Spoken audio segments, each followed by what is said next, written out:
Welcome all my dear online students. So in the previous session हम लोगों ने plot के बारे में जानकारी ली थी and as well as we have started the कि आखिर इस चैप्टर का जो मेन पार्ट था calculation of del H, del U, Q and W for different processes, और उसमें हम लोगों ने केस 1 स्टार्ट करा था चेंज ऑफ स्टेट, उसका भी पार्ट 1 था फॉर आइडियल गैस, ठीक है। And we have completed only 2 processes, isothermal and isobaric and isochoric, और 4 न्यूमेरिकल क्वेश्चंस मैंने आपको दोनों के ऊपर बताए थे। उम्मीद करता हूँ काफ़ी हद तक आपको चीज़ें आप समझ में आ गई होंगी कि आखिर क्या करना है हमें। Now we are moving to our third and most important process, that is isothermal process, है ना। हमारी तीसरी जो मोस्ट इम्पॉर्टेंट प्रोसेस है वो है आइसोथर्मल प्रोसेस, ठीक है। आइसोथर्मल प्रोसेस बोलते ही हमारा क्या हो गया बेटा, टेम्परेचर क्या हो गया, कांस्टेंट। टेम्परेचर इज कांस्टेंट, और टेम्परेचर कांस्टेंट है तो dt और delta T should be equals to 0, ठीक। अब ये ध्यान देना, क्योंकि मैंने आपसे पहले भी बोला बेटा कि हमारी जो हैबिट है, हम थर्मोडायनेमिक्स में थ्योरेटिकल क्वेश्चंस में खूब गड़बड़ियाँ करवाते हैं स्टूडेंट्स से।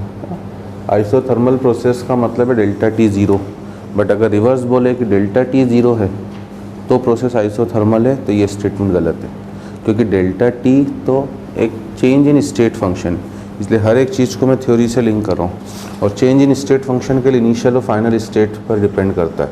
आइसोथर्मल प्रोसेस का मतलब होता है बेटा जिसमें थ्रू आउट हर पॉइंट पर टेम्परेचर सेम हो, बट डेल्टा T 0 होने का मतलब है हो सकता है कि इनिशियल और फाइनल पॉइंट पे आपका टेम्परेचर क्या हो, सेम हो।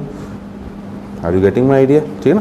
तो इसलिए डेल्टा T 0 होने का मतलब प्रोसेस आइसोथर्मल हो, ये ट्रू नहीं है, ठीक है। बट आइसोथर्मल होगी तो डेल्टा T ज़रूर 0 होगा, ठीक। अब सिस्टम तो हमारा आपको पता ही है क्या था सिस्टम, आइडियल गैस, है ना। एक बार मैं फिर से लिख दे रहा हूँ, आइडियल गैस है तो क्या फॉलो करेगा बेटा, PV इक्वल्स टू nRT, और टाइप हम लोगों ने किस तरह के लिया था, क्लोज्ड, मतलब नंबर ऑफ मोल्स भी क्या हो गया आपके कांस्टेंट, ओके। अब बात करें क्या कि हमारा सिस्टम आइडियल गैस है, हमारे state variable scale pressure, volume और टेम्परेचर है। टेम्परेचर तो कांस्टेंट है, मतलब यहाँ पर चेंज करने का अधिकार केवल और केवल प्रेशर और वॉल्यूम को होगा, है ना। P और V क्या होंगे आपके, चेंज होंगे, वेरिएबल होंगे, ठीक है। और इसलिए जब सिस्टम अपनी स्टेट को चेंज करेगा ना, सिस्टम जब अपनी स्टेट को चेंज करेगा तो वो इन्हीं दोनों वेरिएबल्स को चेंज करेगा, ठीक है ना। वो आपका स्टेट 1 से स्टेट 2 की तरफ जा रहा है, एक ऐसा पाथ फॉलो करते हुए जिसमें टेम्परेचर तो कांस्टेंट है, मोल्स कांस्टेंट है बेटा, और वेरिएबल्स किन किन को चेंज कर रहा है, वो P1 V1 से वो जा रहा है P2 V2 की तरफ। हर केस में मैंने आपसे बोला है कि एक एडिशनल इक्वेशन जो बार बार आपको क्वेश्चंस में यूज़ करना पड़ेगी, तो एक तो PV इक्वल टू nRT एक एडिशनल फार्मूला है, इसके अलावा, ठीक है ना, अगर PV इक्वल टू nRT से देखूँ, N constant, R constant, T constant, मतलब PV का प्रोडक्ट क्या हो गया बेटा, कांस्टेंट।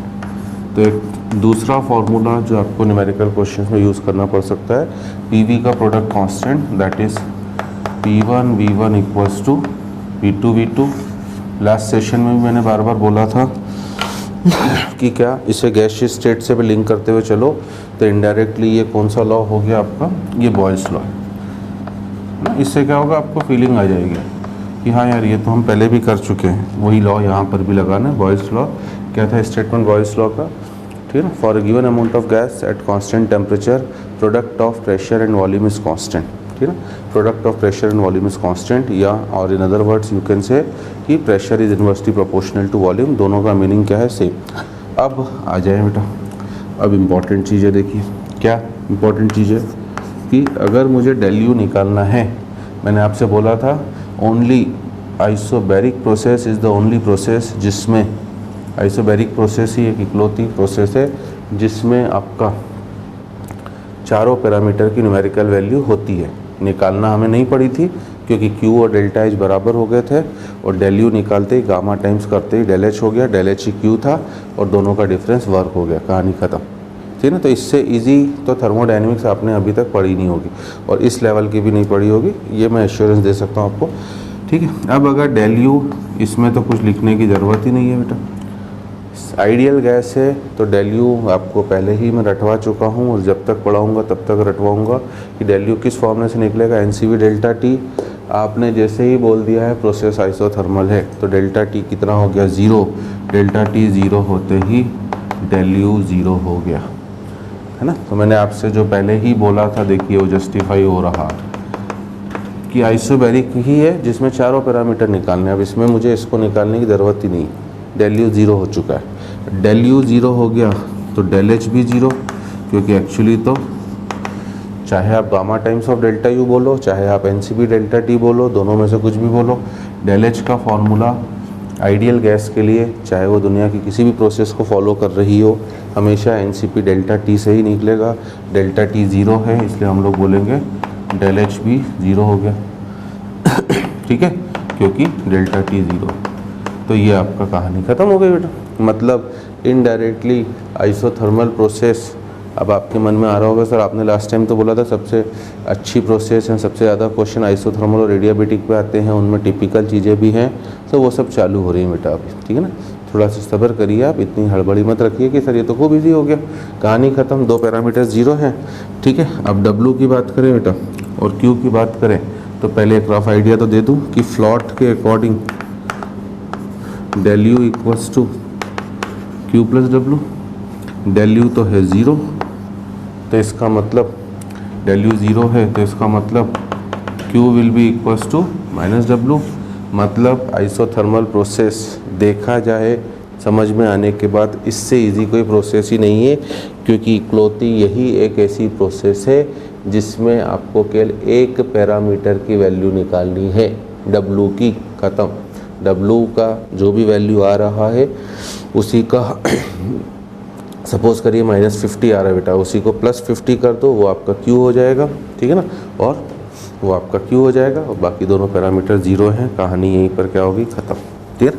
बट अब अच्छी कहानी कहाँ चालू होगी कि भैया आइसोथर्मल के लिए तो हमें रिवर्सिबल और इरिवर्सिबल दोनों प्रोसेसेस कंसीडर करनी है। ठीक है, अब यहाँ पर कहानी चालू होगी। पहला है हमारा IRP, that is isothermal reversible process. Isothermal reversible process, shortcut में अब मैं आगे भी IRP लिखूंगा, क्योंकि वर्क बेटा है ना, हमें पता है कि जनरल फॉर्मूला वर्क डन का हमेशा -इंटीग्रेशन ऑफ PdV है। मैं मना नहीं कर रहा हूँ, बट मैंने बोला था कि इंटीग्रेशन करने से पहले आपको कंडीशन पुट करनी पड़ेगी। ठीक है, अब देखिए पिछली जो दोनों प्रोसेसेस हमने करी हैं, एक आइसोकोरिक थी, उसमें तो DV 0 हो गया तो वर्क ही 0 हो गया। सेकंड करी थी आइसोबैरिक प्रोसेस, उसमें P कांस्टेंट था, बाहर आ गया, कहानी ख़त्म। ठीक है, बट यहाँ पर ठीक है आइसोथर्मल प्रोसेस है और आइसोथर्मल प्रोसेस में प्रेशर वेरिएबल है, बट वो वेरिएबल केवल और केवल कौन सी प्रोसेस में होगा बेटा, रिवर्सिबल। अब एक एक चीज़ थ्योरी अप्लाई करने का, जो इतनी थ्योरी मैंने आपको लिखाई है उसका पावर अब यहाँ पर निकल के आएगा बाहर। रिवर्स आइसोथर्मल रिवर्सिबल प्रोसेस है तो प्रेशर आइसोथर्मल रिवर्सिबल प्रोसेस में हमने बोला था कि एक्सटर्नल प्रेशर जो होता है वो वेरिएबल होता है। ठीक है, बट सिंस प्रोसेस रिवर्सिबल है तो रिवर्सिबल प्रोसेस है तो साथ साथ हमने ये भी बोला था कि एक्सटर्नल प्रेशर और इंटरनल प्रेशर हमेशा आपस में बराबर ही चलेंगे, क्योंकि रिवर्सिबल प्रोसेसेस इतनी स्लो होती है कि हर स्टेट पर वो थर्मोडायनेमिक इक्विलिब्रियम पर होती हैं, and that will be equals to nRT/V। Physics से थोड़ा सा याद करिए, मैंने शायद आपको पहले भी बोल दिया था बेटा, अभी मैं जस्टिफिकेशन भी दूंगा। क्या बोला क्या था मैंने आपसे कि फिजिक्स में हर प्रोसेस हमेशा रिवर्सिबल ही मानी जाती है। फिजिक्स में हर प्रोसेस हमेशा रिवर्सिबल ही मानी जाती है। ठीक है, इसलिए फिजिक्स में आपको केवल पहला वाला फॉर्मूला ही याद होगा, दूसरा नहीं। तो अब अगर इतनी कहानी आई समझ में। ये है रिवर्सिबल और इरिवर्सिबल का पावर, जो आइसोथर्मल और एडियाबेटिक दोनों में यूज़ होगा। ठीक है, यहाँ पर आपने माइनस पी की जगह लिख दिया nRT/V इंटू डी V1 से V2, है ना। ये तो साइड में समझाया था बेटा। ठीक है, nRT सब के सब कांस्टेंट, इसलिए वो इंटीग्रेशन साइन के बाहर निकले।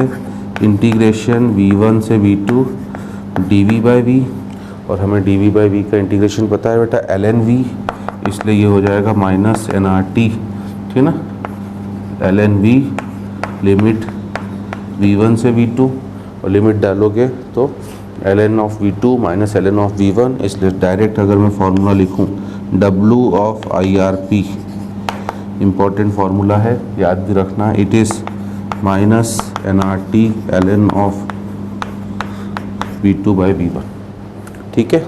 या फिर मैंने बार बार बोला है बेटा, है ना, कि इस फॉर्मूले में अब आपको विद साइन ही याद रखना है। कॉम्प्रेशन होगा तो अपने आप प्लस हो जाएगा, एक्सपांशन होगा तो अपने आप नेगेटिव, क्योंकि अगर एक्सपांशन हो रहा होगा तो V2 V1 से बड़ा होगा बेटा, है ना। ln के अंदर क्वांटिटी 1 से बड़ी, और ln 1 से बड़ी क्वांटिटी का पॉजिटिव होता है, बाहर ऑलरेडी नेगेटिव रखा हुआ है, नेट आंसर आपका नेगेटिव आ गया। बट अगर कॉम्प्रेशन हो रहा होता तो V2 छोटा होता V1 से, ln के अंदर लेस देन 1, वो नेगेटिव होता है, negative negative positive.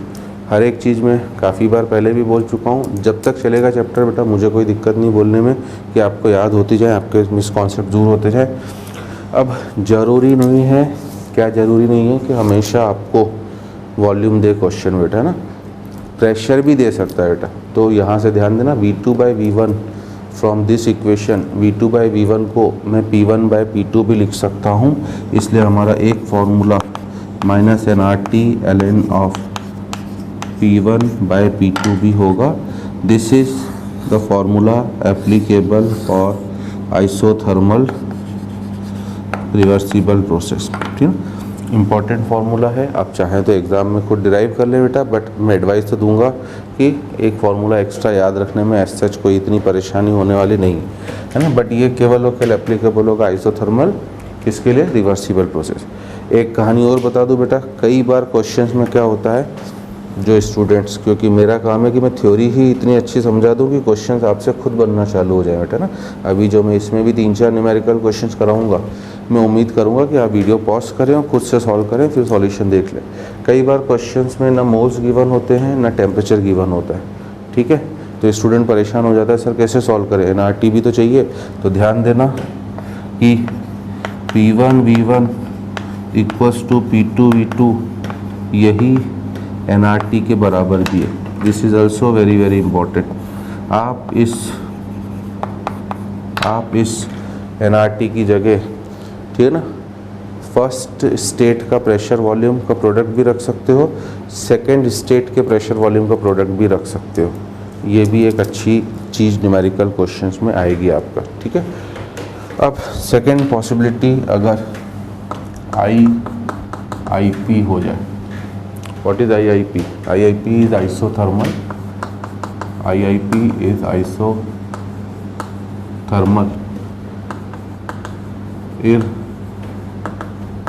irreversible process।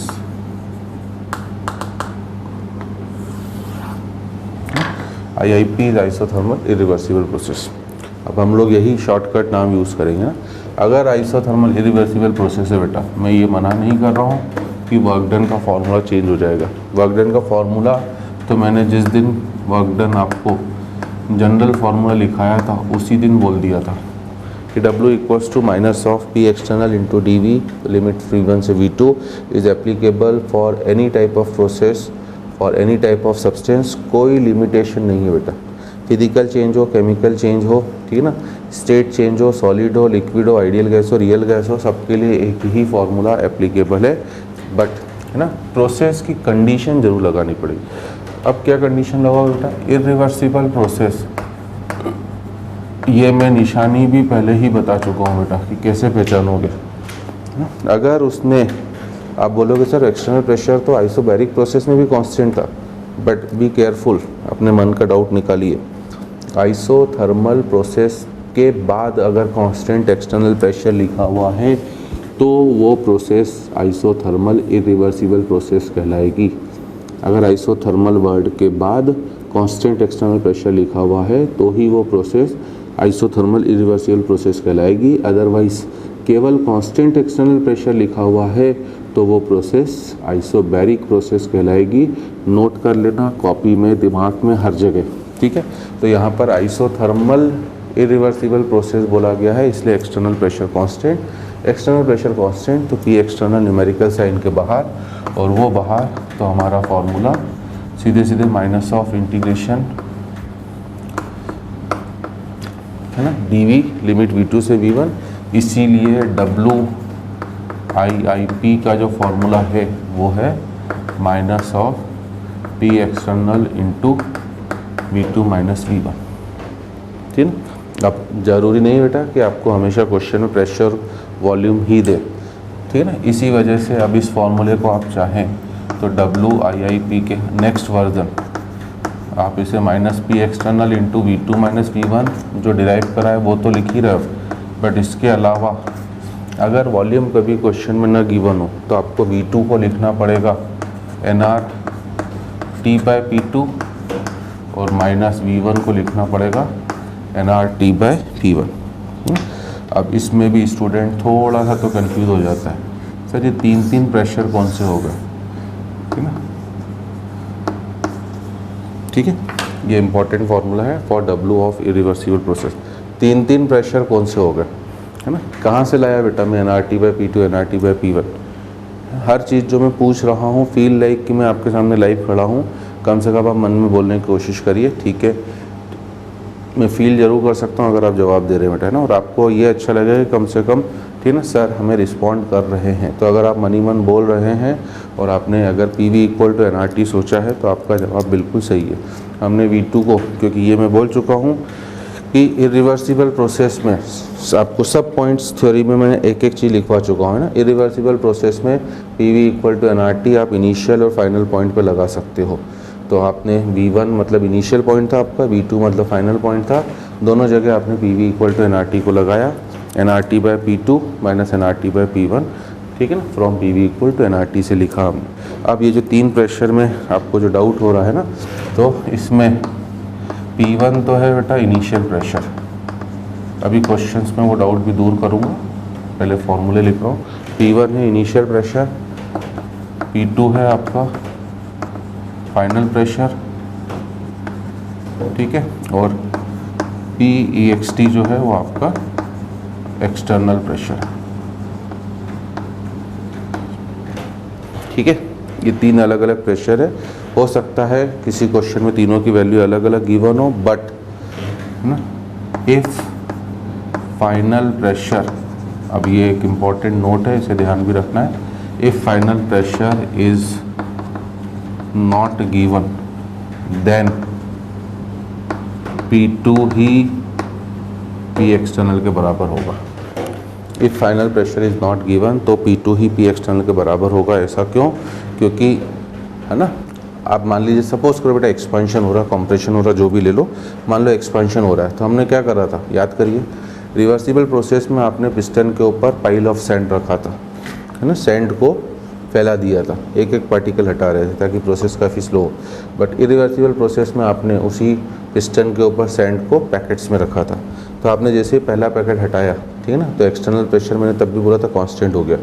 तो अगर फाइनल प्रेशर नहीं गिवन है बेटा, तो जो एक्सटर्नल प्रेशर होगा वही फाइनल प्रेशर होगा, क्योंकि उस पॉइंट पे जाके पिस्टन अपने आप रुक जाएगा, और पिस्टन रुक गया तो जो बाहर से प्रेशर होगा वही अंदर का प्रेशर होगा, है ना। यहाँ पर P1 मतलब सिस्टम का इनिशियल प्रेशर है, P2 मतलब सिस्टम का ही फाइनल प्रेशर है, और P एक्सटर्नल आपका जो बाहर से लग रहा है। अगर फाइनल प्रेशर नहीं गिवन है तो पिस्टन रुकने का मतलब ये, अगर आपने पिस्टन को फोर्सफुली रोका तो फाइनल प्रेशर और एक्सटर्नल प्रेशर अलग अलग हो सकते हैं बेटा, है ना, वो अभी क्वेश्चन में बता रहा हूँ। बट नेचुरली पिस्टन हमेशा तभी जाके रुकेगा जब फाइनल प्रेशर एक्सटर्नल प्रेशर बराबर हो। आई होप जो मैं समझाने की कोशिश कर रहा हूँ वो समझ में आ रहा होगा, और अभी मैं इसका जस्टिफिकेशन भी दे रहा हूँ, ठीक है। अब अगर मैं, ठीक है, हालांकि हम ग्राफ्स की बात तो कर चुके हैं बेटा, बट 2 मिनट में फिर से रिवाइज करने में कोई बुराई नहीं है कि यहाँ पर अगर हमसे P versus V, V versus T और P वर्सेस T के ग्राफ पूछे तो कैसे होंगे। आपको पहले ही बोल दिया बेटा, जो चीज़ कांस्टेंट है अगर वो आ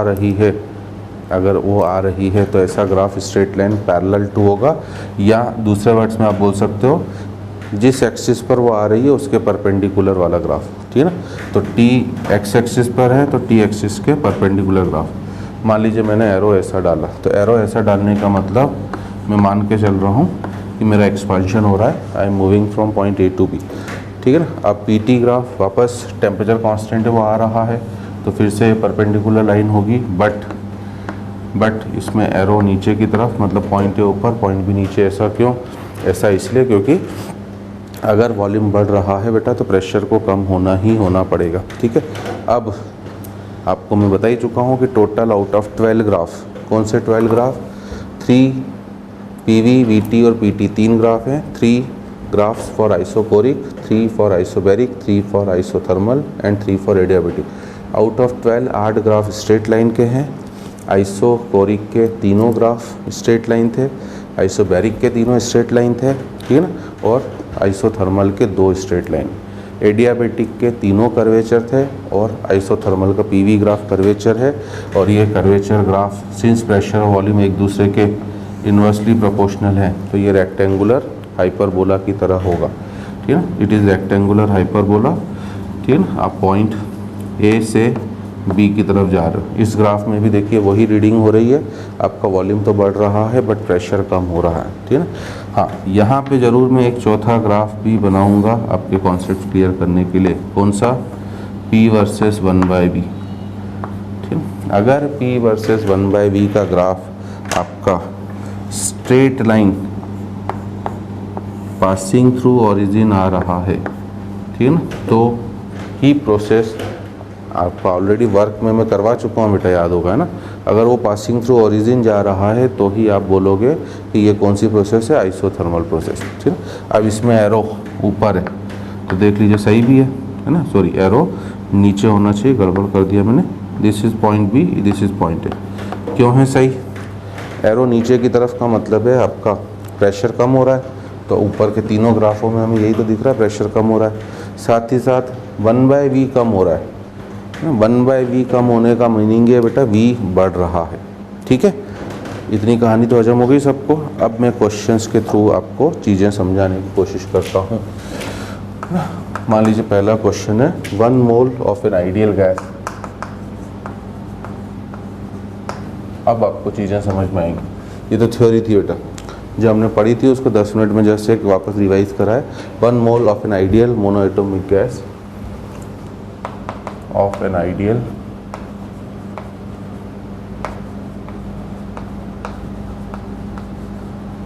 monoatomic gas, ठीक है, लैंग्वेज लिख लो पूरी में, is expanded isothermally, is expanded isothermally from 2 atm 300 kelvin, ठीक है, from 2 atm 300 kelvin to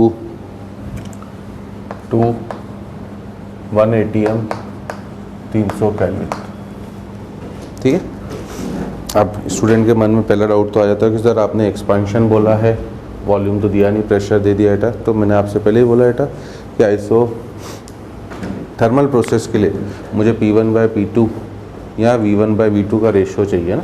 pressure का कम होना, ये जो अभी मैंने ग्राफिकल रीडिंग बताई, प्रेशर का कम होना भी इनडायरेक्टली वॉल्यूम का बढ़ना ही है, ठीक है। तो एक्सपेंशन वर्ड इसलिए डाला है। आइसोथर्मल कहाँ से पता पड़ रहा है आपको? डाटा से। 300 केल्विन है, 300 केल्विन। मैं चाहता तो क्वेश्चन को थोड़ा सा और अच्छा कर देता। 1 mole of an ideal monoatomic gas is expanded from this to this.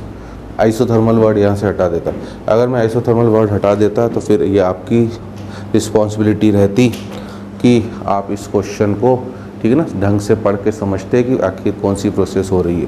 तो ये प्रोसेस जो अभी हो रही है बेटा, ये प्रोसेस आपकी आइसोथर्मल प्रोसेस हो रही है, बट यहाँ पर मेंशन कर दिया है, इसलिए ना ग्राफिकल क्वेश्चन, डाटा इंटरप्रिटेशन वाले क्वेश्चन सबका यूज़ है थर्मोडायनेमिक्स में। मैथमेटिकल पार्ट है इसलिए ध्यान देना है, ठीक है। आपसे कह रहा है calculate Q W delta H and delta U, ठीक है ना,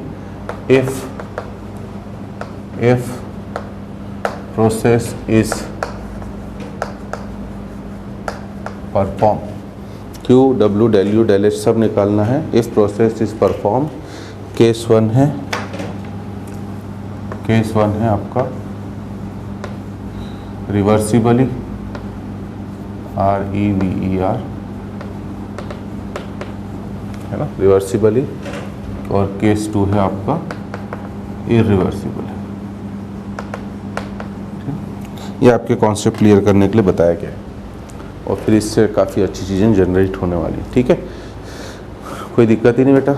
n मुझे दिख रहा है क्वेश्चन में कितना है 1, ठीक है ना, n मुझे सीधा सीधा दिख रहा है 1, टेम्परेचर मुझे दिख रहा है कितना 300। अब मैं पिछले सेशन में तो हमने पूरी वैल्यूज़ निकाली थी बेटा, अब मैं वैल्यूज़ r को r में अननोन रहने दो, क्योंकि हमारा काम अब कैलकुलेशन नहीं है, क्योंकि उसकी मैंने काफ़ी ट्रिक्स आपको समझा दी हैं। अब हमारा काम है जस्ट कॉन्सेप्ट्स को क्लियर करना, ठीक है। चाहे प्रोसेस रिवर्सिबल हो चाहे इरिवर्सिबल हो, अगर आइसोथर्मल है तो U और H स्टेट फंक्शन है, इसलिए मैं बार बार कह रहा हूँ बेटा, स्टेट फंक्शन को इससे कोई लेना देना नहीं कि आप किस पाथ के थ्रू गए हो, ठीक है ना।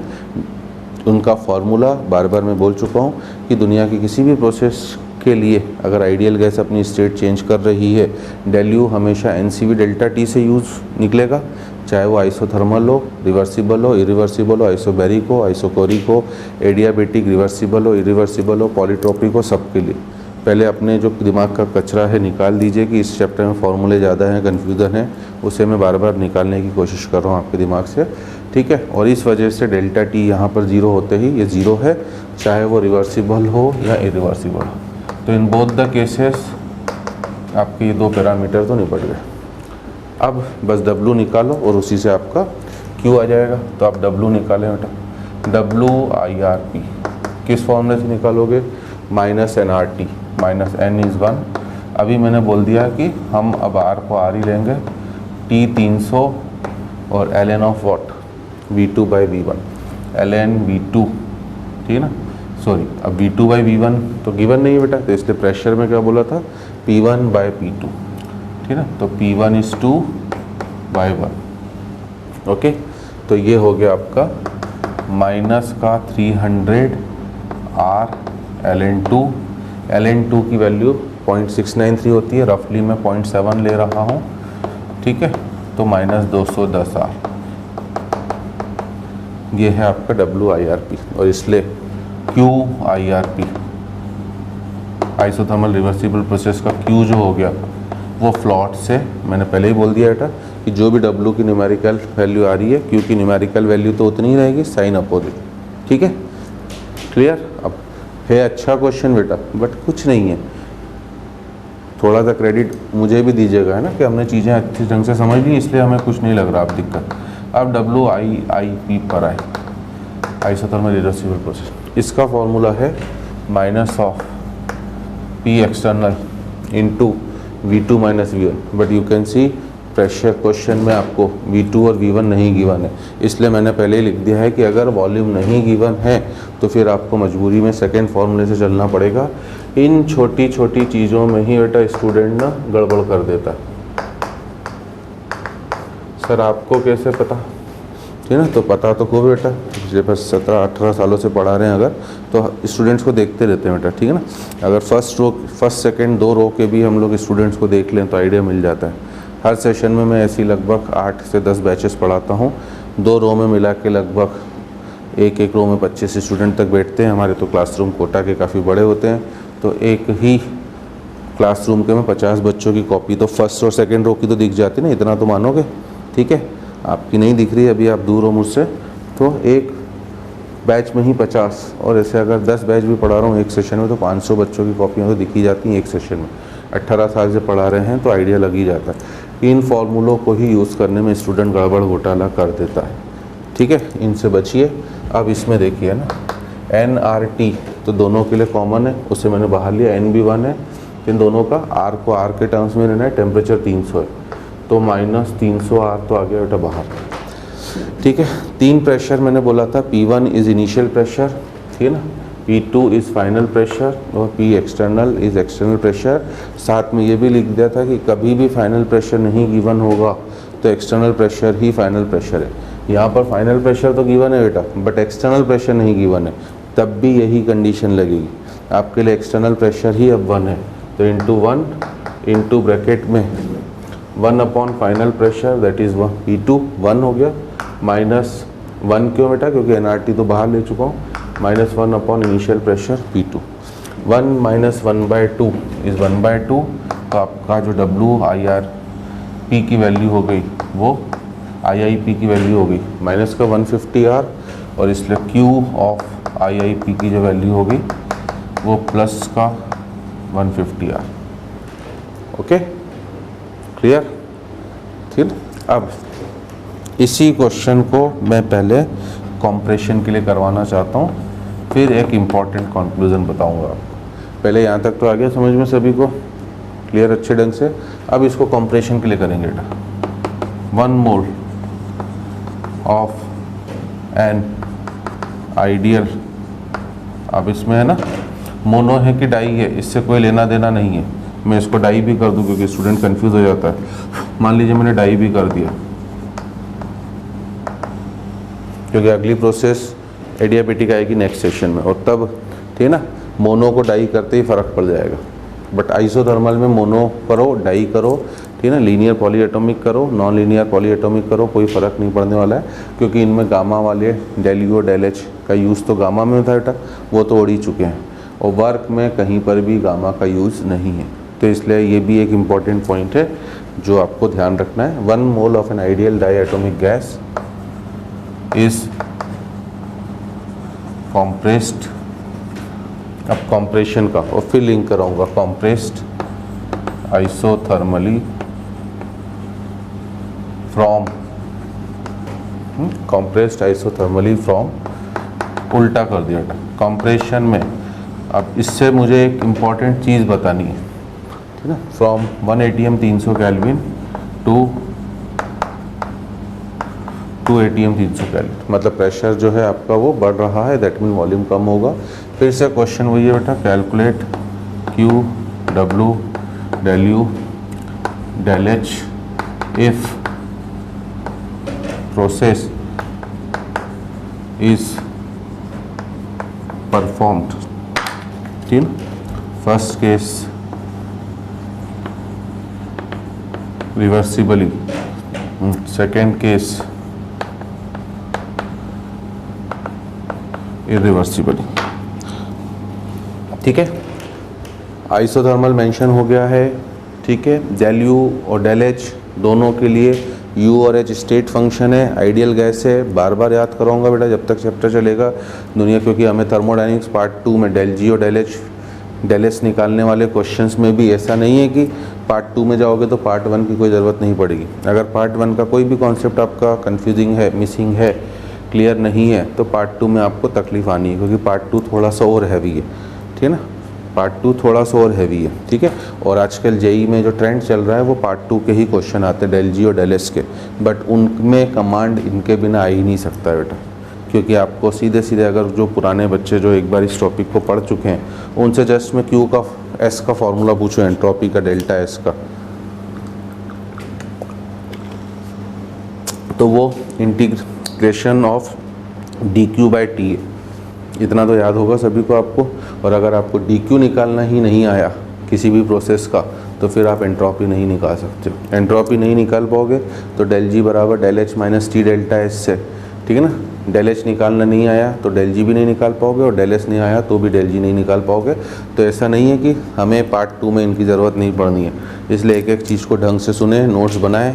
जितना समय मैं ले रहा हूँ वो केवल आपके भले के लिए ही ले रहा हूँ बेटा ना, ठीक। चलिए, रिवर्सिबली फिर से मैं ये कह रहा था कि आइडियल गैस जब तक मेरा सिस्टम है तब तक डेल यू का फॉर्मूला फिक्स है, चाहे दुनिया की कोई भी प्रोसेस हो, n C V delta T. Del H का फॉर्मूला भी फिक्स है, n C P delta T. इसलिए फिर से मैं बोलूँगा कि डेल यू और डेल एच जीरो, ठीक है ना। यहाँ पर भी हम लोग बोलेंगे डेल यू और डेल एच जीरो, क्योंकि हमारा formula del H del U का फिक्स है दुनिया की किसी भी प्रोसेस के लिए, वो आइसोथर्मल हो, आइसोबैरिक हो, आइसोकोरिक हो, एडियाबेटिक हो, रिवर्सिबल हो, इरिवर्सिबल हो, पॉलीट्रोपिक हो, सबके लिए, ठीक है। बार बार बोला है, बार बार बोलूँगा, डेल यू बराबर n C V delta T में सी वी से कन्फ्यूज़ ना हो कि सर ये तो वी लिखा हुआ नहीं, ये सब चीज़ें मैं थ्योरी में पहले ही आपको क्लियर कर चुका हूँ। अब बात करें बेटा W I R P,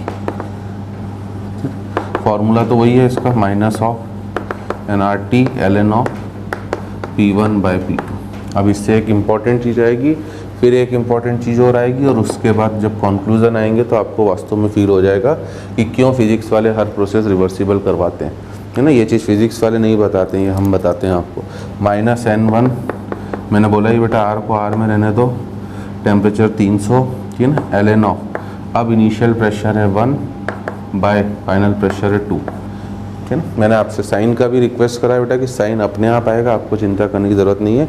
ln 1/2 को हम माइनस ln 2 लिख सकते हैं, और माइनस माइनस आपका प्लस हो जाएगा, ठीक है। तो इसलिए ये ln 2 को मैंने, है ना, पहले तो ln 1/2 को माइनस ln 2 करा, माइनस माइनस प्लस, ln 2 को मैंने 0.7 भी लिखा, तो 300 इंटू 0.7 210, और ये सॉरी R है, तो ये प्लस का 210R, ये है WIRP। इसलिए QIRP जो हो गया माइनस 210R। सबसे पहले बेटा, अगर मेरी थ्योरी वास्तव में आपको क्लियर है, अगर मेरी थ्योरी वास्तव में आपको क्लियर है, तो आप मुझे बताइए, ये लिखते ही क्या कुछ फीलिंग आई आपको, कुछ समझ में आया कि क्या हो रहा है, ठीक है।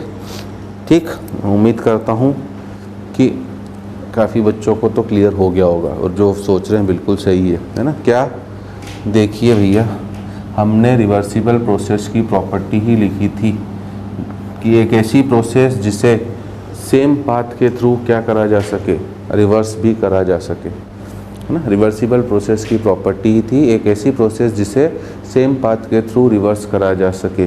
और वर्क हमें पता है एक कौन सा फंक्शन है, पाथ फंक्शन है। वर्क एक कौन सा फंक्शन है, पाथ फंक्शन। तो इफ़ यू आर, ग्राफिकली भी मैं अभी प्रूव करूंगा बेटा, अगर आपने रिवर्सिबल प्रोसेस को सेम पाथ के थ्रू वापस ट्रेस कर दिया, जो भी पाथ हो आपका XYZ, तो ऑब्वियसली जो पहली पाथ का वर्क डन होगा बेटा, वही दूसरी पाथ का भी वर्क डन होगा, क्योंकि पाथ ही सेम है। Work is a path function, only difference कि साइन बदल जाएगा आपका। तो एक माइनस साइन का हो चुका है। एक्सपेंशन वाला वर्क हमेशा नेगेटिव होता है, कॉम्प्रेशन वाला वर्क हमेशा पॉजिटिव होता है, और रिवर्सिबल प्रोसेस में दोनों की न्यूमेरिकल वैल्यू सेम आई है। ये खूब इंपॉर्टेंट कॉन्सेप्ट चल रहे हैं बेटा, है ना। मैं दूर से, बाकी मैं उतना ही स्ट्रेस दे रहा हूँ जितना मैं ऑफलाइन में बच्चों को देता हूँ, क्योंकि मैं तो मान के चल रहा हूँ आप मेरे बगल में बैठे हुए हैं, आप मुझे बिल्कुल फॉलो कर रहे हैं, एक एक चीज़ को सुन रहे हैं। तो ये चीज़ मैं क्लास में भी समझाते वक्त इस पर काफ़ी ज़्यादा स्ट्रेस देता हूँ कि exactly same equal and opposite values आई है, बस साइन इसलिए चेंज हुआ है क्योंकि एक्सपेंशन वाला वर्क नेगेटिव होता है, कॉम्प्रेशन वाला पॉजिटिव। और यहीं से अगर आपको वास्तव में ये चीज़ हम रिवर्सिबल प्रोसेस, इरिवर्सिबल प्रोसेस के डिफरेंस में लिख चुके हैं, तो आप देखिए, एक तो रिवर्सिबल इरिवर्सिबल का प्रॉपर्टी भी यूज़ हो रहा है, सेम पाथ के थ्रू रिवर्स होना। वर्क पाथ फंक्शन है, उसका भी प्रॉपर्टी यूज़ हो रहा है। पाथ फंक्शन है भैया, दोनों पाथ सेम है, तो वर्क की न्यूमेरिकल वैल्यू के आगे सेम। बट अब ध्यान करो बेटा, इरिवर्सिबल प्रोसेसेस में आप कभी भी सिस्टम को सेम पाथ के थ्रू रिवर्स डायरेक्शन में नहीं ले जा सकते हो। और सिंस वर्क पाथ फंक्शन है, तो इरिवर्सिबल प्रोसेस का IIP की वैल्यू और IP की वैल्यू, कॉम्प्रेशन, एक बार एक्सपेंशन हो रहा है, एक बार कॉम्प्रेशन, सिंस दोनों पाथ ही सेम नहीं है, तो इसके W की वैल्यू भी सेम होने वाली नहीं है। आप क्रॉस चेक कर सकते हो। इसलिए मैंने बोला था आइसोथर्मल में फॉर्मूला वाइज तो सबसे सिंपल हो गई, बट कॉन्सेप्चुअली डेप्थ आइसोथर्मल में, और जो जो चीज़ें मैं आइसोथर्मल, रिवर्सिबल, इरिवर्सिबल को समझा रहा हूँ बेटा, उतनी ही सब चीज़ें एडियाबेटिक में भी वापस आएंगी, है ना। तो इसलिए आइसोथर्मल में मुझे थोड़ा समय लगेगा, बट एडियाबेटिक फिर ये कहानी तो बिल्कुल एग्जैक्टली सेम होंगी। क्वेश्चंस में मैं कराऊंगा वहाँ पर भी, बट इतना स्ट्रेस वहाँ की कहानियों पर नहीं दूंगा, क्योंकि उसको यहीं से आपको समझ लेना है। अब वापस, सिंस वॉल्यूम तो नहीं गिवन है, तो फार्मूला तो यही यूज़ होगा बेटा, -P एक्सटर्नल, ठीक है ना। इनफैक्ट आप चाहो तो इसे थोड़ा सा और सिंप्लीफाइड ही याद रखो बेटा ना, कन्फ्यूज़न की बजाय, -NRT into P external 1/P2 minus 1/P, ठीक है ना। अब माइनस NRT, n तो 1 है, R ही रखना है, टेम्परेचर 300 ही रखना है, तो ये तो हो गया -300 R ऊपर वाले की तरह। अब दूसरी चीज़ बेटा P एक्सटर्नल। अब P एक्सटर्नल मैंने बोला है हमेशा फाइनल प्रेशर, अब फाइनल प्रेशर 2 है तो P एक्सटर्नल की जगह 2 आएगा, ठीक है। ब्रैकेट में 1/2 और माइनस फाइनल प्रेशर ही एक्सटर्नल प्रेशर है, ठीक है ना। तो फाइनल प्रेशर 2 था तो P2 की जगह 2, P1 की जगह 1, 1/2 माइनस 1/1 दैट इज़ 1, माइनस का 1/2 और माइनस माइनस हो गया बेटा प्लस, ठीक है। माइनस माइनस प्लस, क्योंकि कंप्रेशन का वर्क चाहे प्रोसेस कोई भी हो बेटा, चाहे कोई भी प्रोसेस हो, पॉजिटिव ही आएगा हमेशा, ठीक है ना। ठीक, केवल किसको छोड़ के, आइसोकोरिक को छोड़ के, क्योंकि उसका 0 है, और फ्री एक्सपांशन जिस पे मैं अभी आ रहा हूँ। तो अब आप देख लीजिए -1/2 माइनस माइनस प्लस हुआ, 1/2 और 2 कैंसिल हो गया, ये आ गया 300 R, ठीक है ना। प्लस का 300 R, यहाँ की वैल्यू थी माइनस का 150 R, यहाँ की वैल्यू है प्लस का 300 R। दोनों वैल्यूज़ यहाँ तो अलग अलग हो गई, यहाँ सेम आई है, क्यों? क्योंकि रिवर्सिबल प्रोसेस फील हो रहा है। क्यों थ्योरी पे इतना स्ट्रेस दिया था? क्योंकि रिवर्सिबल प्रोसेस को आप सेम पाथ के थ्रू वापस रिवर्स डायरेक्शन में भी ले जा सकते हो, बट इरिवर्सिबल प्रोसेस कभी भी सेम पाथ के थ्रू रिवर्स डायरेक्शन में जा ही नहीं सकती। जो आपने एक्सपांशन में आगे जाते वक्त पाथ फॉलो करा था, ठीक है, पीछे आते वक्त सेम पाथ कभी फॉलो हो ही नहीं सकता है, क्योंकि रिवर्सिबल प्रोसेस है। पॉइंट ए से पॉइंट बी अगर एक्सपांशन से आप गए हो बेटा तो वो अलग पाथ होगा, और वापस आ रहे हो तो वो एक अलग पाथ होगा, ठीक है। और इसलिए QIIP जो हो गया वो माइनस का 300 R, ठीक है। लॉजिकली देखो, law of conservation of energy यहाँ पर लग भी रहा है। Q इक्वल टू -W का इनडायरेक्टली मीनिंग क्या है? What is the meaning of Q equals to -W? इसका इनडायरेक्टली मीनिंग है बेटा कि सिस्टम अगर काम कर रहा है तो उसे काम करने के लिए सराउंडिंग से एनर्जी मिल रही है। तो फर्स्ट केस में आप देखो Q नेगेटिव है, जिसका मतलब है वर्क डन बाय सिस्टम, और W नेगेटिव है, जिसका मतलब वर्क डन बाय सिस्टम, और Q पॉजिटिव है, मतलब सराउंडिंग से वो हीट क्या कर रहा है? एब्जॉर्ब कर रहा है। मतलब मेरे सिस्टम ने सराउंडिंग से जितनी भी हीट एब्जॉर्ब करी, उसने पूरा का पूरा किस में कन्वर्ट कर दिया? वर्क में कन्वर्ट कर दिया, ठीक है। एक सिंगल इकलौती प्रोसेस के लिए थर्मोडायनेमिक्स 2 का बेसिस यही है बेटा। अभी से बता दे रहा हूँ, कंप्लीट साइक्लिक प्रोसेस के लिए आप कभी भी पूरी की पूरी हीट को वर्क में कन्वर्ट नहीं कर सकते हो। ये स्ट्रेसफुली इस पॉइंट को सुनना, ठीक है ना। कंप्लीट साइक्लिक प्रोसेस के लिए आप कभी भी, ठीक है ना, हीट को वर्क में कन्वर्ट नहीं कर सकते हो, बट इंडिविजुअल प्रोसेस के लिए आप कंप्लीटली हीट को वर्क में कन्वर्ट कर सकते हो, और उसका एग्जांपल है आइसोथर्मल प्रोसेस। सिस्टम ने जितनी भी हीट एब्जॉर्ब करी प्लस 210 R उतना वर्क कर लिया, ठीक है ना। यहाँ उल्टा हुआ बेटा, सिस्टम ने -210 R एनर्जी क्या करी? रिलीज करी, ठीक है ना। तो वर्क डन अगर बाय द सिस्टम होगा तो हीट एब्जॉर्ब करनी पड़ेगी, और work done on the system होगा तो हीट क्या हो जाएगी? उतनी ही रिलीज हो जाएगी, क्योंकि हमें आइसोथर्मल प्रोसेस को ऐसे करवाना है कि सिस्टम की इंटरनल एनर्जी में कोई भी चेंज ना आए, ठीक है। ये पॉइंट क्लियर। दूसरा एक काफ़ी इंपॉर्टेंट पॉइंट बेटा, दूसरा एक काफ़ी इंपॉर्टेंट पॉइंट, जब तक कुछ नहीं बोला जाता है, ये जो इरिवर्सिबल प्रोसेस मैंने आपको समझाई है इतना, ये सिंगल स्टेप होती है बेटा, है ना। जब तक कुछ नहीं बोला जाता है ये सिंगल स्टेप है, और ये वाली प्रोसेस जो है ये भी एक सिंगल स्टेप ही है, ठीक है। अब याद करिए, हमने आपको एक पॉइंट और लिखाया था थ्योरी में बेटा, जैसे जैसे आप नंबर ऑफ स्टेप्स बढ़ाओगे, जैसे जैसे आप नंबर ऑफ स्टेप्स बढ़ाओगे, आप रिवर्सिबल प्रोसेस से किसकी तरफ बढ़ते जाओगे? इरिवर्सिबल प्रोसेस, सॉरी उल्टा बोल दिया मैंने। जैसे जैसे आप नंबर ऑफ प्रोसेस स्टेप्स बढ़ाते जाओगे, वैसे वैसे आप इरिवर्सिबल से रिवर्सिबल की तरफ जाओगे, क्योंकि ये सिंगल स्टेप है बेटा, जबकि रिवर्सिबल प्रोसेस कितनी स्टेप्स में होती है? इनफाइनाइट, है ना। ये भी कितनी स्टेप्स में है आपकी? इनफाइनाइट, ठीक है। मतलब अगर आपको वास्तव में चीज़ें समझ में आ रही हैं, आपको अगर आपने इस नंबर ऑफ स्टेप्स बढ़ाई बेटा, तो अभी जो आपका वर्क, मैं माइनस को तो भूल जा रहा हूँ क्योंकि माइनस तो केवल एक्सपांशन को रिफ्लेक्ट कर रहा है, आपका वर्क 150 R से 210 R पे आता जाएगा। आपका वर्क जो है 150 से 210 पे आता रहेगा। मतलब मैं ये समझाने की कोशिश कर रहा हूँ बेटा, ये वर्क अपनी मिनिमम वैल्यू पर है और ये वर्क अपनी मैक्सिमम वैल्यू पर है, ठीक है। एक्सपांशन के केस में आइसोथर्मल रिवर्सिबल प्रोसेस का वर्क अपनी किस वैल्यू पर होता है, मैक्सिमम, और इरिवर्सिबल का मिनिमम। बट कॉम्प्रेशन में ये कहानी उल्टी हो जाती है। कॉम्प्रेशन में 300 आर से आपको 210 आर पे आना है, मतलब डेफिनेटली ये है ना, क्योंकि इतना तो फील हो रहा होगा ना बेटा। मान लो ये 1 स्टेप है बेटा, ये पॉइंट, और ये पॉइंट है इनफाइनाइट स्टेप का, सपोज करो। तो आपको 1 से इनफाइनाइट आना है तो 2, 3, 4, 5, 6 सब इनके बीच में ही तो होंगे।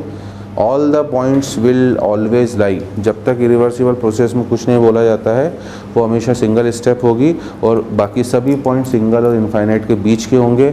मतलब अब जो भी वर्क की वैल्यू आएगी इसे भी मैं न्यूमेरिकली प्रूव करूँगा आपके लिए, ऐसा नहीं मैं कोई चीज़ छोड़ के नहीं जाऊँगा आपका मिस कॉन्सेप्ट। इसे मैं न्यूमेरिकली प्रूव करूँगा कि जैसे जैसे आप नंबर ऑफ स्टेप्स बढ़ाओगे आपका work in case of expansion numerical value 150 से 200 के बीच में ही आने वाली है, ठीक है।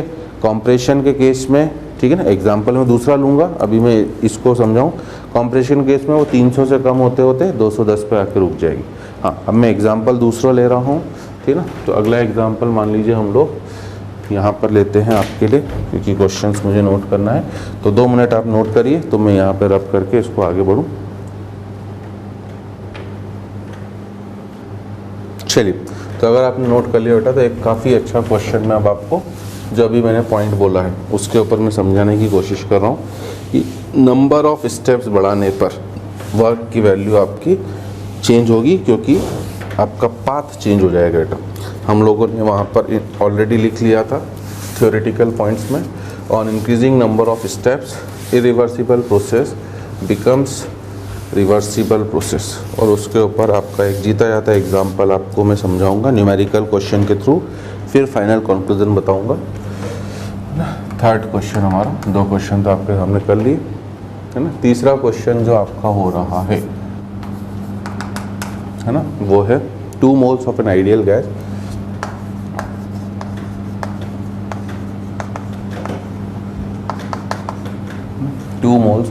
गैस अंडरगोस आइसोथर्मल एक्सपांशन, है ना। प्रॉब्लम की लैंग्वेज तो मुझे देखनी पड़ेगी बेटा समझाने के लिए। Undergoes isothermal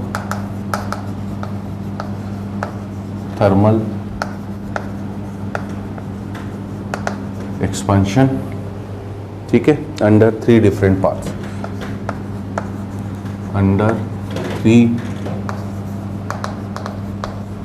different paths, 3 different path के थ्रू कर रहा है, ठीक है ना। अभी तो 2 डिफरेंट पाथ थे बेटा, ठीक। आइसोथर्मल है, एक्सपांशन है, ये भी बोल दिया है। पहला है आपका reversible expansion,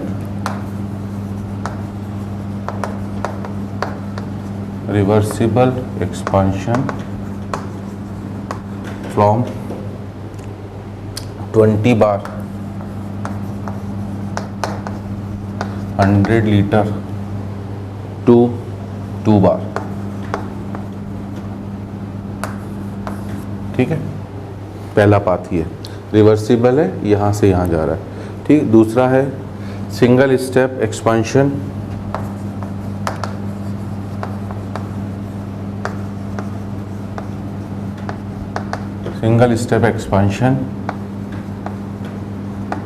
against a single step expansion against a constant external pressure of 2 bar, ठीक है। मैंने बोला ये बेटा कि final pressure normally external pressure के बराबर ही होता है ना, यहाँ का भी 2 है, यहाँ का भी 2 है, ठीक। तीसरा है आपका 2 स्टेप एक्सपांशन, तीसरा पाथ है 2 स्टेप एक्सपांशन। पहला ना against constant external pressure of 10 बार, ठीक है। और फिर दूसरा है आपका against constant external pressure of 2 bar, ठीक है। अब इस क्वेश्चन को कराने का मेरा बेसिक उद्देश्य है जो मैंने आपको अभी क्लियर करा, ठीक है। मैक्सिमम वर्क डन, साइन की बात नहीं करूँ बेटा, न्यूमेरिकल वैल्यू फर्स्ट में मिलेगी, मिनिमम सेकंड केस में मिलेगी, थर्ड वाला जो न्यूमेरिकल वैल्यू आएगा वो फर्स्ट और सेकंड के बीच में आएगा, क्योंकि अभी मैंने आपको थ्योरेटिकली वहाँ से बता दिया है।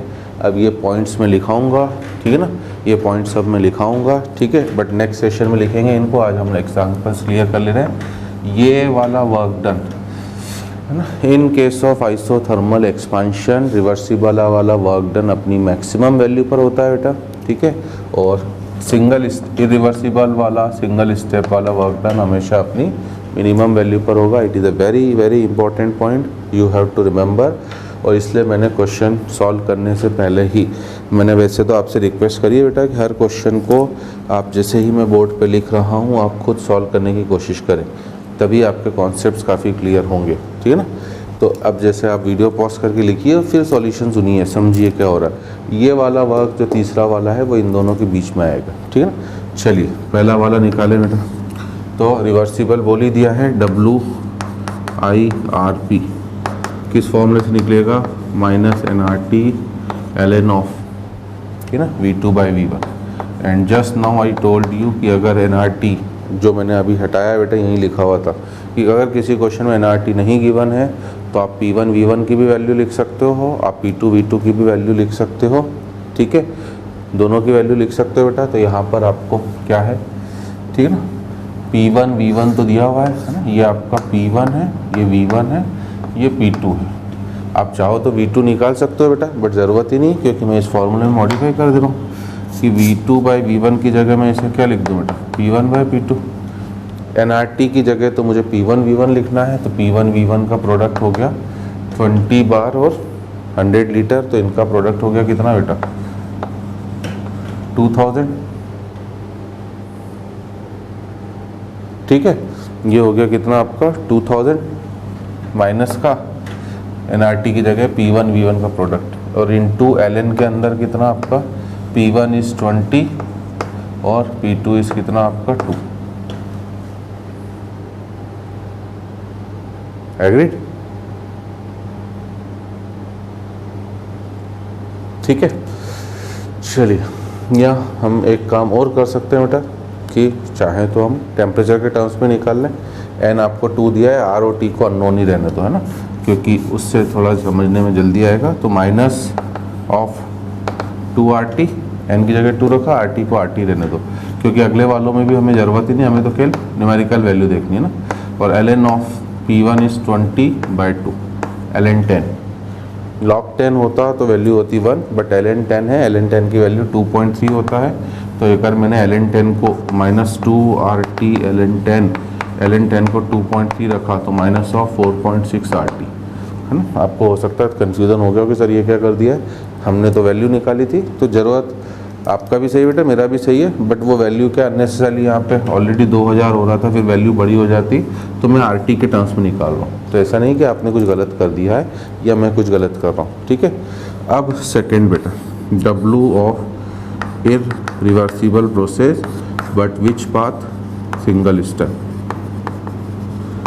ठीक है। किस फॉर्मूले से निकलेगा, सिंस आपको, है ना, अब आपके पास देखिए ऑप्शन है, अब आप दूसरा वॉल्यूम भी चाहे तो निकाल सकते हैं, ठीक है ना, बाय यूजिंग फार्मूला कौन सा बेटा, P1/V1 इक्वल्स टू P2/V2। ध्यान देना, इरिवर्सिबल प्रोसेस में भी मैंने लिखवा दिया था इनिशियल और फाइनल पॉइंट पे लॉज ऑफ थर्मोडायनेमिक्स एप्लीकेबल होते हैं, या PV equal to nRT applicable होती है। तो आप चाहें तो 20 × 100 इक्वल्स टू 2 × V2, यहाँ से आप V2 निकाल सकते हो, और यहाँ से V2 जो हो जाएगा आपका वो 1000 हो जाएगा। बट सिंस अगर हम RT के टर्म्स में कर रहे हैं बेटा, तो फिर V2 निकालने की ज़रूरत ही नहीं है। फिर तो आप इसे वापस हमारा वाला formula -nRT into P external 1/P2 - 1/P1 है। तो मैं वही कह रहा हूँ कि आप nRT के टर्म्स में चलने दीजिए। अब ये हो गया -2RT, P external final pressure, ही एक्सटर्नल प्रेशर होता है तो 2, ठीक है ना, अंदर 1/2 - 1/20, एग्रीड। मैंने 2 का अंदर मल्टीप्लाई करा तो ये हो गया 1 और ये हो गया 1/10। 1/10 इज़ 0.1, 1 में से 0.1 गया, 0.9 बचा और 0.9 इंटू 2 RT माइनस का 1.8 RT है ना। ये तो साइड में बेटा आपके कॉन्सेप्ट क्लियर करने के लिए बताया था। ये W इरिवर्सिबल सिंगल स्टेप है। हमें क्या प्रूव करना था, RT की वैल्यू तो दोनों के लिए सेम ही होगी बेटा, क्योंकि आइसोथर्मल प्रोसेस है, R तो कांस्टेंट है, टेम्परेचर एक ही होगा। मैंने अभी आपसे बोला था ये वाला वर्क डन जो आएगा है ना, माइनस साइन केवल एक्सपांशन बता रहा है, बार बार बोलूँगा, ये अपनी मिनिमम वैल्यू पर आएगा और ये वाला वर्क डन जो है ये अपनी मैक्सिमम पर, वो देख लो। एक 1.8 है, माइनस को भी भूल जाओ, RT को भी भूल जाओ, केवल एक 1.8 है, एक 4.6। आप न्यूमेरिकली वैल्यू भी निकाल सकते हो बेटा, कोई दिक्कत नहीं है, ठीक है, बट ज़रूरत नहीं है, इसलिए मैं पहले कॉन्सेप्ट क्लियर करना चाहता हूँ। ठीक, अब ये वाला जो वर्क डन है ये वैल्यू डेफिनेटली इन दोनों के बीच में आनी है, मुझे पहले ये प्रूव करना है।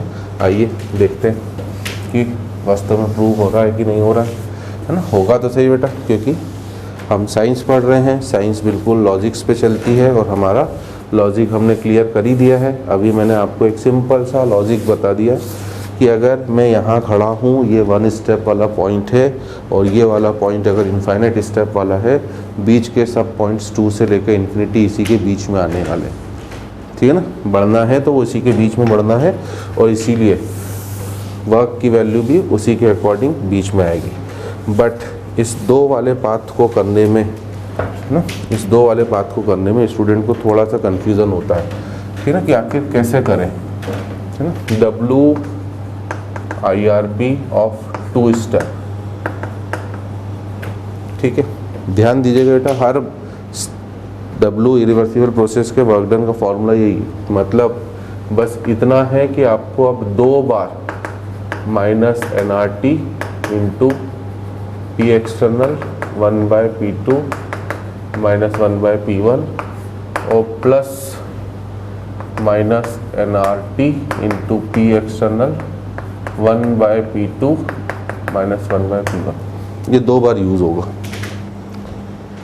ये चीज़ 2 बार यूज़ होगी। अब इसमें माइनस nRT तो दोनों तरफ कॉमन है, तो मतलब माइनस का 2RT तो बाहर ले लो बेटा।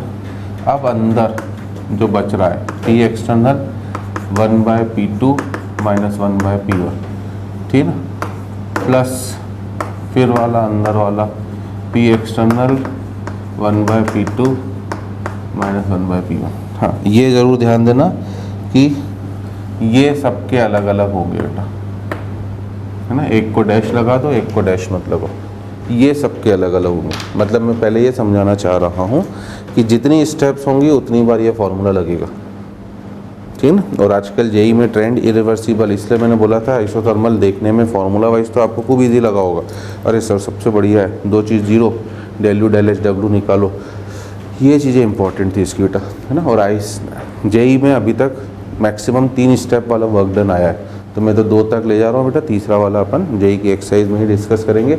अब कैसे सर, ये क्या हो गई बला, है ना, कोई बला नहीं है बेटा, उसने बीच का एक प्रेशर 10 और दिया है, तो आपके पास अब पहले वाले की बात करें तो पहले वाले के लिए minus 2RT external final pressure कितना था, 20 से चालू कर रहे हो बेटा, रुक रहे हो आके 10 पर, ठीक है ना। तो अब एक्सटर्नल प्रेशर 10 है, अंदर 1/10 माइनस 1/20। क्या मेरी बात आई समझ में? ये था स्टार्टिंग प्रेशर P1 20, ये था फाइनल प्रेशर 10, क्योंकि आप 20 से पहले 10 पर, पहला एक्सपेंशन 10 पे हुआ है, तो फाइनल एक्सटर्नल प्रेशर 10 है और 10 ही फाइनल प्रेशर भी है, ठीक। अब नया प्रेशर, फाइनल प्रेशर की एक्सपेंशन किस प्रेशर पर और कांस्टेंट प्रेशर 2 पर, तो जो फाइनल प्रेशर है बेटा वही एक्सटर्नल प्रेशर भी 2 माइनस अब P1 मतलब इनिशियल प्रेशर। अब इनिशियल प्रेशर कितना है 10, क्योंकि अब 10 से 2 पर आ रहे हो। क्या मेरी बातें मैं समझाने में सक्षम हो रहा हूँ सभी को? पहले आप 20 से 10 पर आए तो इन दोनों के रिस्पेक्ट में देखना था, अब 10 से 2 पर आए उन दोनों के रिस्पेक्ट में आपको देखना है, ये रहा, ठीक है। अंदर मल्टीप्लाई करो बेटा 10 से, तो माइनस 2RT तो कॉमन, ये हो गया 1 माइनस 1/2, 1 माइनस 1/2 मतलब 1/2, है ना। ये दोनों में मल्टीप्लाई होगा, ये कर्ली ब्रैकेट और डाल देना, ठीक है ना। प्लस इधर से 2 से मल्टीप्लाई करोगे तो 2 माइनस 1/5 दैट इज 4/5। मेरी बात आई समझ में? अब 1/2 इज 0.5, 4/5 इज 0.8, ठीक ना। तो माइनस का 2RT और इंटू 0.5 प्लस 0.8 इज 1.3, ये हो गया माइनस का 2.6RT। Very very nice question. मैं अभी से रेटिंग दे दूँ बेटा, काफ़ी इम्पॉर्टेंट क्वेश्चन है to make concepts more clear, ठीक है। प्रूव हो गया, ये मैक्सिमम वर्क है, मतलब न्यूमेरिकल वैल्यू देखूँ 4.6, ये 1.8 है, ये 2.6, ठीक है। मुझे यही प्रूव करना था, यही मैं आपको यहाँ पर समझाने की कोशिश कर रहा था। अब मैं सब पॉइंट्स दिखाऊंगा नेक्स्ट क्लास में, बट ये पॉइंट ही मैं यहाँ समझाने की कोशिश कर रहा था। हमेशा ये एक जनरल रूल है, अपने माइंड में बिठा लें। आइसोथर्मल प्रोसेस में अगर एक्सपांशन हो रहा है तो इरिवर्सिबल सिंगल स्टेप का वर्क डन अपनी मिनिमम वैल्यू पर होगा, रिवर्सिबल प्रोसेस का वर्क डन अपनी मैक्सिमम वैल्यू पर होगा, और बीच की जो भी स्टेप्स होंगे उनका वर्क डन इनके बीच में आएगा। अगर कॉम्प्रेशन हो रहा है तो इरिवर्सिबल सिंगल स्टेप का वर्क डन अपनी मैक्सिमम वैल्यू पर होगा और रिवर्सिबल का वर्क डन अपनी मिनिमम वैल्यू पर होगा, ठीक है। बाकी सब वर्क डन इनके बीच में आने वाले हैं। इसलिए कभी क्वेश्चन में अगर इस तरह की लैंग्वेज दे दे कि calculate the maximum work done for the isothermal expansion, तो मैक्सिमम वर्क आते ही एक्सपांशन में वो रिवर्सिबल ही करवाना है आपको बेटा, और कॉम्प्रेशन में अगर मिनिमम वर्क आ जाए तो वो आपको इरिवर्सिबल वे में ही करवाना है। आइसोथर्मल एक्सपांशन में मिनिमम वर्क आ जाए तो सिंगल स्टेप इरिवर्सिबल कराना है, और अगर आइसोथर्मल कॉम्प्रेशन में आपका मैक्सिमम वर्क आ जाए तो इरिवर्सिबल सिंगल स्टेप कराना है। बीच के वर्क इनके बीच में होते हैं, और मैं इसे लास्ट चीज़ है ना, ये पॉइंट सब मैं लिखाऊंगा नेक्स्ट क्लास में। और इस वजह से reversible processes most efficient process होती हैं, ये भी लिखाऊंगा, बट आइडिया आज ही दे रहा हूँ कि मैंने बोल दिया था फिजिक्स वाले हर प्रोसेस को रिवर्सिबल मान के चलते हैं।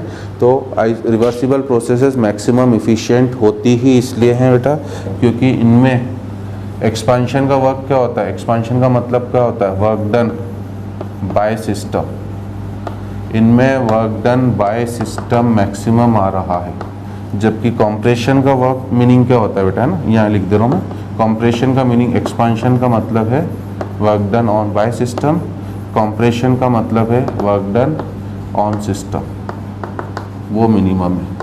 आप खुद इमेजिन करो बेटा कि ऑब्वियसली सिस्टम के ऊपर हमें कम काम करना पड़े और सिस्टम से हमें काम ज़्यादा मिले। हमने जो सिस्टम को एनर्जी दी वो काफ़ी कम है, और सिस्टम ने जो हमें आउटपुट दिया वो काफ़ी ज़्यादा है, तभी तो प्रोसेस सबसे एफिशिएंट होगी।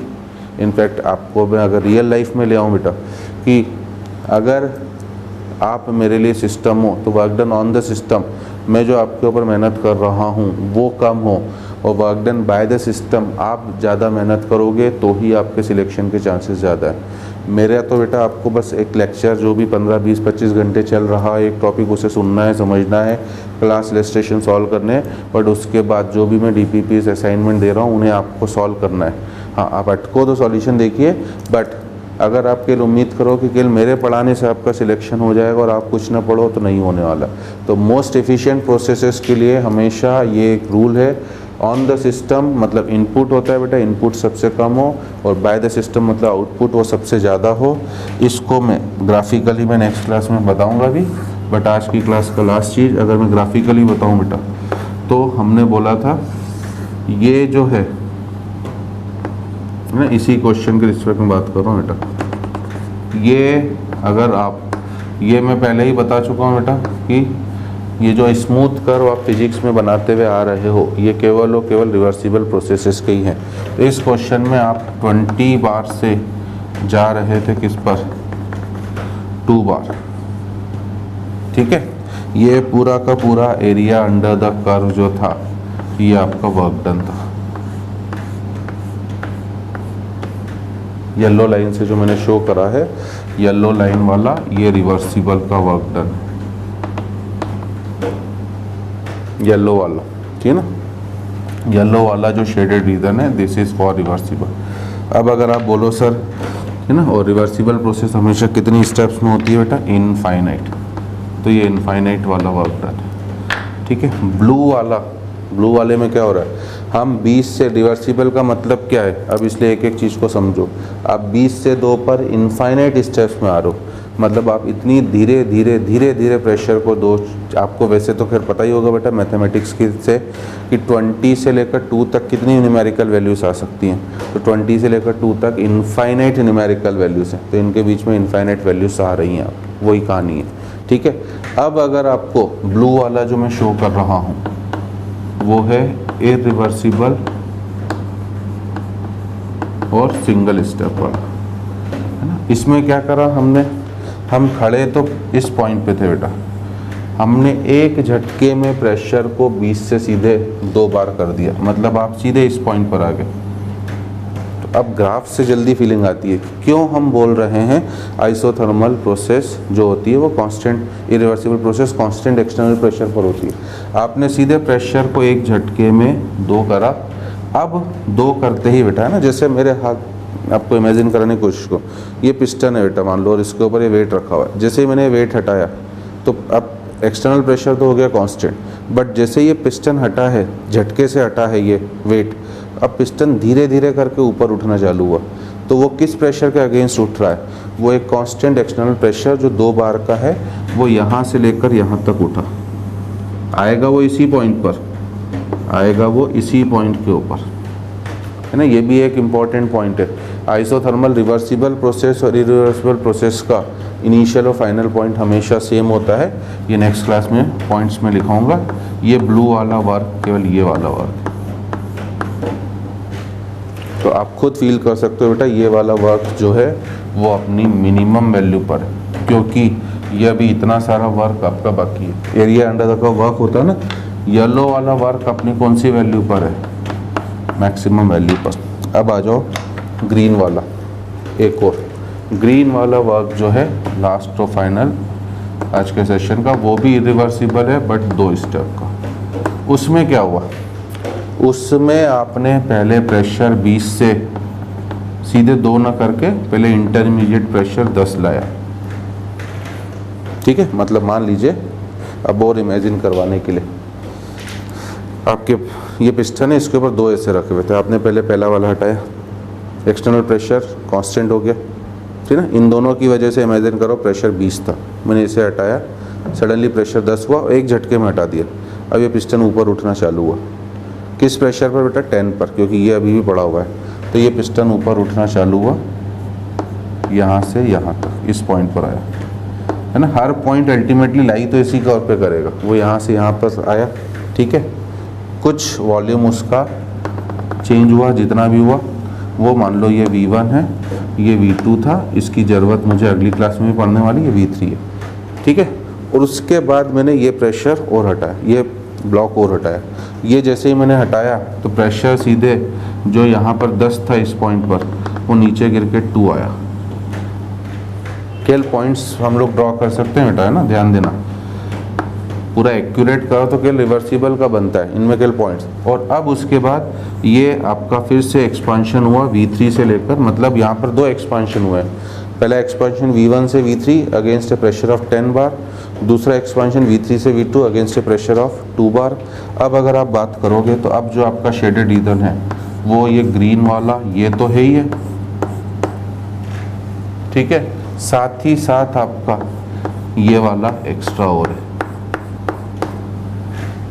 2 एक्सपांशन हो रहे हैं ना, ठीक है। तो आप फील कर सकते हो बेटा, ब्लू वाला जो सिंगल स्टेप का था वो तो पूरा कवर हो ही गया, बट साथ में ये कुछ एक्स्ट्रा पोर्शन क्या हो गया और कवर, बट स्टिल ये भी खाली है, ये भी खाली है, और ये दोनों अगर खाली हैं, ठीक है, तो इनको कवर करने के लिए मुझे नंबर ऑफ़ स्टेप्स को क्या करना पड़ेगा, और बढ़ाना पड़ेगा।